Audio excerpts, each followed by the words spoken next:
Hi everyone, Leah here from EurekaCrystalBeads.com with another fun beading video for you. Before I get started, just a quick reminder to go check out the rest of our channel, and if you like what you see, hit the subscribe button and notification bell and you'll always know when we're posting new content.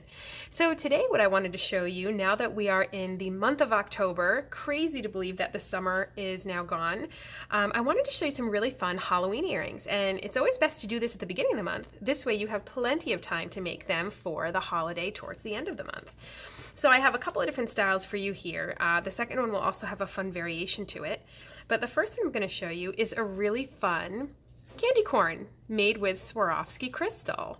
And I love these because they're not like a super traditional looking candy corn. It's not like it literally is the exact shape or anything like that. So you could actually get away with wearing these on any other day that they happen to match your outfit, and it's not going to scream candy corn. But it's a really nice earring for when you want to give sort of a subtle nod to the holiday at the end of the month.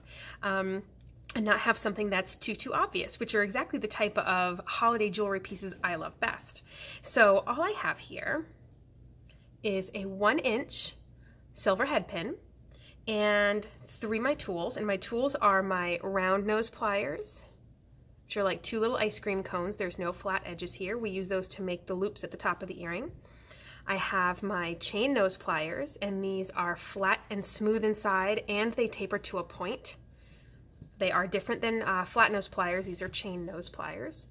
And I have my wire cutters, my side cutters here.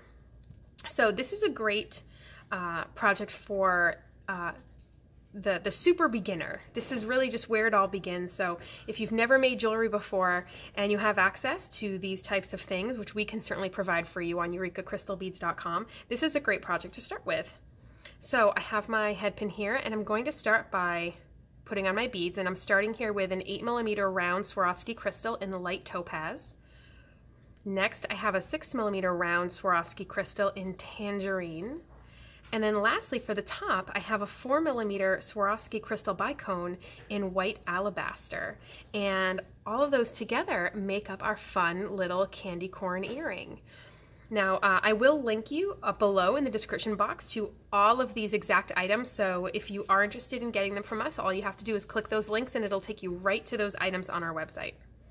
So now, if you've never made a basic earring before, this is as basic as an earring gets, and what we'll be doing is simply rolling a loop at the top of our head pin. And even easier for this particular earring, the candy corn earring, we won't even need our cutters. We're not even going to have to cut off any wire at the top. It's already at the exact length that we want there. So I'm going to go ahead and use the tip of my chain nose pliers, and I'm going to grab the wire right above the bead.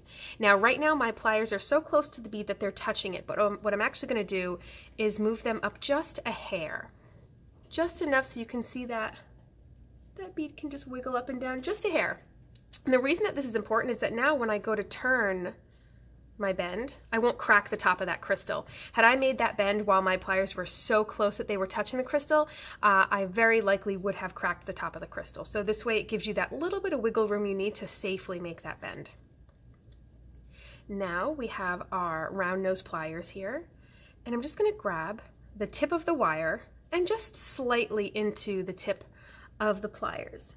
Wherever you hold it on the pliers, whether it's towards the tip or towards the further back towards the jaws, that determines how big your loop's going to be. We don't need an enormous loop here, but we don't want a teeny tiny one either, because the amount of wire we have here is for a nice medium small loop. So I'm just going to grab the end of the wire just a little bit into the pliers, and I'm just going to roll a loop, and I'll bring it close here so you can see. So I rolled part of the loop and then I relaxed my pliers back, and now I'm going to re-grip. And now I'm going to roll the rest of it. Sometimes you can just reposition however it's comfortable to guide that loop shut, and we end up with a nice little loop here. Now, if your loop got a little cockeyed, which sometimes it can, so for me that happened partially because I was holding it in a way for you guys to more easily see. It's very easily fixable. You simply grab your chain nose pliers again, just grab that loop and just straighten it out. That's it. Nice and simple. Now the ear wires I've chosen to use for all of the earrings for today's videos are a really fun antique silver, which I thought looked a little creepier for Halloween. So I really like using these because they're a little less flashy. So you just swivel that loop open right to the side. This is a nice ball end ear wire, which are my favorite kind to use. I just think they have a nice clean look to them. You just slide your earring right on, swivel it back shut. You have a super fun little earring. So that's my super simple, kind of classy looking candy corn earring for Halloween. Now the next earring is going to be a little pumpkin. And again, it's super simple. It's something where if it matched your outfit, you could wear this at any time of the year, and it's not necessarily going to scream pumpkin. But if anyone sees you wearing it in October, they're certainly going to get the gist of what you're going for. So I'm going to show you those steps again, a little bit faster now. What I am starting with here is an 8mm round Swarovski crystal in tangerine, and I have a 4mm bicone in olivine. So I'm going to do the same thing again. I'm going to grab the wire right at the bead and then move it up just a hair. Again, just enough so you can wiggle this down, up and down a little bit. And I'm going to make that bend. Now in this particular case, I do have to cut some wire off because the amount of wire I have left to complete that as a loop, it would be an absolutely enormous loop, and it's simply not necessary. So I'm going to cut about 1/3 of that wire off. And make sure with your cutters that, especially if they're newer cutters, before you cut down, either hold that little piece of wire or cup your hand over it, because that wire can go flying. So now we have about the same amount left as we did on the previous earring, and we're going to roll that same loop. And I find it's most comfortable to roll my wrist like this, kind of like if you're revving the engine of a motorcycle. And that's sort of the motion that I find most comfortable. And just like that, we have a nice little loop that's formed for our adorable little pumpkin. And you can certainly change up the colors here. You don't have to use this exact orange or that exact green. You could certainly go a little more realistic, and you could do a brown crystal at the top. You could do a different shade of orange at the bottom. Swarovski certainly makes more than just one shade of orange. Swivel that ear wire open and closed. A cute little pumpkin. And what I do want to show you now is a variation of this earring, varying the color, that I actually really love. It's a little funkier. I call this my funky pumpkin earrings. So this particular pair uses an 8mm round Swarovski crystal in fire opal, and then the 4mm bicone that I put on top is purple velvet. So it's a really beautiful, deep, intense purple, and paired with such an intense orange and bright yellow crystal. It's one of those crystals that has sort of two colors muddled together. Hopefully you can really get a nice view of that here. I absolutely love fire opal. It's so much fun. And paired with the purple velvet, they both just intensify nicely. So I think you still get the gist of a pumpkin for October. It's definitely a funkier color scheme, which I love.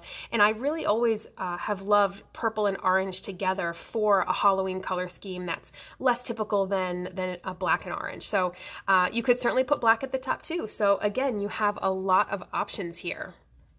So those are my 3 little earrings here. We have our candy corn, our pumpkin, and my funky pumpkin. And we will link you below to all of the materials used to make this. And these are actually particularly great if you're one of those people like I used to be, where I worked in an office and you sort of really got into office festivities. These are really fun and fairly inexpensive to make for some of your close coworkers if you wanted to gift them a little festive surprise for Halloween. Or, you know, there's different, obviously, themes you could do for other holidays as well. But it's just a nice, clean, simple earring that people will get more wear out of than just for October. But absolutely gorgeous for this month.